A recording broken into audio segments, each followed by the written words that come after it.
सत्संग से सोधी आवे, नहीं जीव 84 में जावे। सत्संग से सोधी आवे, नहीं जीव 84 में जावे।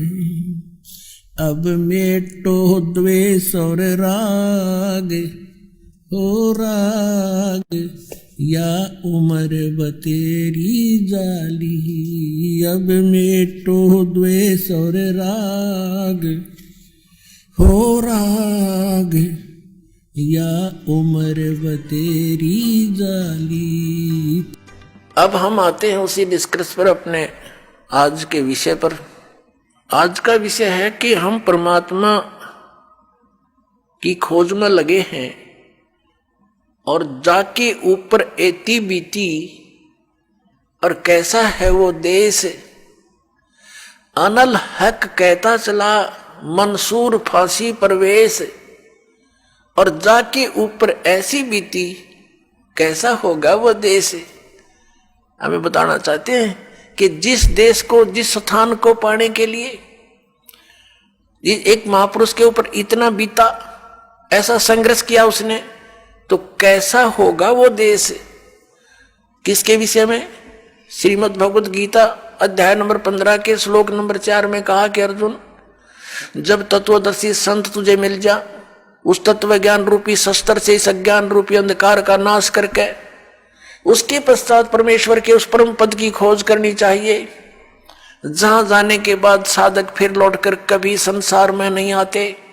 और जिस परमेश्वर ने सर्व ब्रह्मांडों की रचना की है, संसार रूपी वृक्ष की प्रवृत्ति जिससे विस्तार को प्राप्त हुई है, भावार्थ है कि जिसने सारे ब्रह्मांडों की, सब प्राणियों की, सबकी उत्पत्ति की है, और मैं उसी की शरण हूं, केवल उसी की भक्ति करनी चाहिए। गीता ज्ञानदाता स्पष्ट कर रहा, अपनी भक्ति तो उसने बता दी अलग से 8वें अध्याय के 13वें श्लोक में कि मेरा ते कोम अक्षर है, नथिंग एल्स। इसकी भक्ति करने से ब्रह्मलोक प्राप्ति होगी, वो परम गति है। वहां जाने के बाद भी फिर वापस आना होगा। ब्रह्मलोक में गए हुए प्राणी भी वापस आते हैं। और गीता ज्ञानदाता दूसरे अध्याय के 12वें श्लोक में और चौथे अध्याय के 5वें श्लोक में और 9वें श्लोक में, 10वें अध्याय के दूसरे श्लोक में गीता जी में कहता है कि अर्जुन, तेरे और मेरे बहुत जन्म हो चुके हैं, तू नहीं जानता, मैं जानता हूं। मेरे कर्म और जन्म अलौकिक है। इसे सिद्ध होगा कि इस गीता ज्ञानदाता कहता 8वें अध्याय के 13वें श्लोक में, ओम इति एकाक्षरम ब्रह्म व्यवहारण माम अनुसमरण, ये प्रयाति तजम देहम स याति परमाम गतिम। मुझ ब्रह्म का केवल एक ओम अक्षर है, नथिंग एल्स। जैसा आप जी ने शिव महापुराण में अपनी आंखों देखा था कि मेरे मुख से ये ओंकार एक प्रणव मंत्र उच्चारण हुआ था, और ये एक अक्षर हो गया इन ए, उ, में, बिंदु, नाद से मिलकर इन 5 अवयवों से एकीभूत होकर के ये एक अक्षर हो गया, ओम अक्षर हो गया।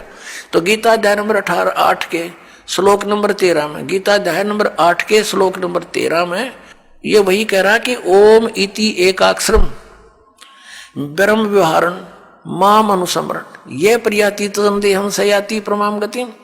मुझ ब्रह्म का यह एक ओम अक्षर है, नथिंग एल्स। अंतिम समय तक इसकी साधना भक्ति करता हुआ, श्रवण करता हुआ जो शरीर त्याग कर जाता है, वह परम गति को प्राप्त होता है। कौन सी परम गति? ओम से मिलने वाली स्थिति गति। वो क्या है? वो ब्रह्मलोक प्राप्ति है। 8वें अध्याय के 16वें श्लोक में कहा कि ब्रह्मलोक पर्यंत भी सभी पुनरावृत्ति के अंदर वहां गए प्राणी भी पुनर्जन्म में हो आते हैं, क्योंकि ये खुद कहता है मेरा भी जन्म होता है, तेरा भी होता है। तो इससे जन्म मृत्यु और ये दीर्घ रोग परम शांति, ये दीर्घ रोग नहीं नष्ट हो सकता और परम शांति नहीं हो सकती। इससे ये भी सिद्ध हो गया कि गीता ज्ञानदाता वही है जो शिव महापुराण के अंदर ब्रह्मा और विष्णु को ये कह रहा था, और शिव को और महेश्वर को उनसे भिन्न है। वो कह रहा था कि तुम ईश नहीं हो, तुमने सब मुझसे ही कुछ विभाग प्राप्त किए हैं और तुम प्रभु बन बैठे। और फिर ये भी कहा कि मेरा एक ओम अक्षर है, 5 अणु से बना हुआ, ये एकीभूत होकर के ये एक अक्षर ओम है, वर्ण है, ओम अक्षर है।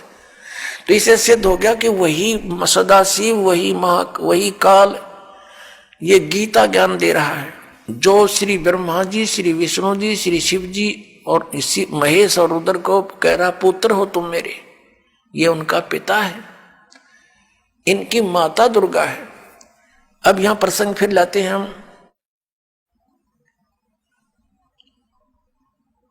कि कैसा है वो देश। कहते हैं अनल हक कहता चला, मंसूर फांसी परवेश, जाके ऊपर ऐसी बीती, कैसा होगा वो देश। जिसके ऊपर ऐसा शीश भी दे दिया, टुकड़े टुकड़े हो गया, तो कैसा होगा वो देश। उसके विषय बता है गीता ज्ञानदाता कहता 18वें अध्याय के 62वें श्लोक में कि अर्जुन तू सर्वभाव से उस परमेश्वर की शरण में जा, उस परमेश्वर की कृपा से ही तू परम शांति को और सनातन परम धाम को प्राप्त होगा। ओए होए, परम शांति और सनातन परम धाम। सनातन परम धाम जो सदा रहने वाला, शाश्वतम शथानम, मूल पाठ में लिखा है शाश्वतम शथानम। शाश्वत माने सदा रहने वाला, अविनाशी, और शथान को, धाम को, लोक को, वो शथान उसको प्राप्त होगा और वहां परम शांति होगी। इससे सिद्ध है गीता ज्ञान दाता से कोई अन्य है वो प्रभु, वो परमेश्वर, जिसकी शरण में जाकर साधना करने से, जिसकी साधना करने से वो परम शांति हो सकती है और वो स्थान प्राप्त हो सकता है जहां जाने के बाद साधक फिर लौटकर कभी संसार में नहीं आते। वो गीता ज्ञान दाता से अन्य है, भिन्न है। अब पुण्यात्माओं, हमारे जो पवित्र सदग्रंथ हैं वो कौन से हैं जिससे हमें निर्णय हो कि हु इज गॉड, परमात्मा कौन है, हु इज ही गॉड, वह परमात्मा कौन है। उस परमेश्वर की शरण में जाने के लिए गीता ज्ञान दाता कह रहा है उस परमेश्वर की शरण में जाओ, वह परमेश्वर कौन है और कहां प्रमाण है और उसकी साधना का मंत्र कौन सा है और किसको सत्य माने। श्रीमद् भगवत गीता अध्याय नंबर 16 के श्लोक नंबर 23 और 24 में कहा है, अर्जुन जो शास्त्र विधि को त्याग कर मनमाना आचरण करते हैं उनको न तो सुख हो, न उनकी गति हो और न ही उनको कोई सिद्धि प्राप्त हो सकती, अर्थात यूजलेस, व्यर्थ। फिर 24वें श्लोक में कहा कि अर्जुन इससे तेरे लिए कर्तव्य और अकर्तव्य की व्यवस्था में शास्त्र ही प्रमाण है। शास्त्रों में वर्णित विधि अनुसार ही साधना करेगा, उसी ज्ञान पर आरूढ़ रहेगा तो तुझे लाभ होगा, अन्यथा कोई लाभ नहीं।